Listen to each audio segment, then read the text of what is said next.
আচ্ছা ভাইয়া, আপনার কি গার্লফ্রেন্ড আছে?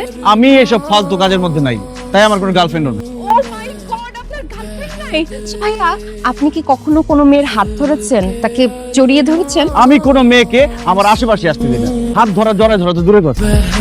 আমি আপনাকে একটু ছুঁয়ে দিলাম আর আপনার থেকে একটু ছোঁয়া খেয়ে নিলাম, যাতে আমরা দুজন দুজনকে কখনো ভুলতে না পারি। তোর জন্য চকলেট, চিপস, এই দেখ চাটনি টাটনি সবকিছু নিয়ে আসি।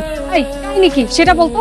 কাহিনী হচ্ছে প্রেম কাহিনী। আমি না তোর ভাইয়ের প্রেমে পড়ে গেছি, তাকে আমার খুব ভালো লেগেছে, তাকে ভালোবেসে ফেলছি। তুই তোর ভাইকে বল না, সে যেন আমার সাথে প্রেম করে আমার বয়ফ্রেন্ড হয়ে যায়। জীবনেও না, তুই যে ঝগড়াটে মেয়ে, আর আমার ভাই তোরে বিয়ে করলে আমি হবো তোর ননদ, আর তখন তো তুই সারা জীবন আমার সাথে ঝগড়া করতে করতে আমার জীবন অতিষ্ঠ করে ফেলবি।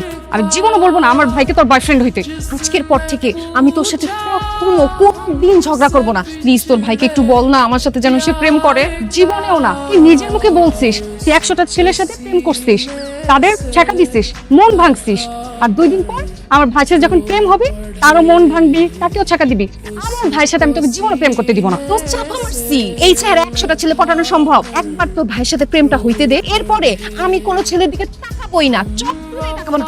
মাটির দিকে তাকা তাকা ভার্সিটি আসবো, মাটির দিকে তাকা তাকা বাসায় চলে যাবো। তুই একবার আইরিনের ব্যাগ থেকে টাকা চুরি করছস, তোর দেখে চুরির অভ্যাস আছে। আমার ভাই যদি তোরে বিয়ে করে তো তুই আমার ভাইয়ের টাকা পয়সা সব চুরি করা আমার ভাইয়ের ফুটবল বানায় ফেলবি। আমার ভাইয়ের সাথে তোর প্রেম বিয়ে কোনোদিনও সম্ভব না।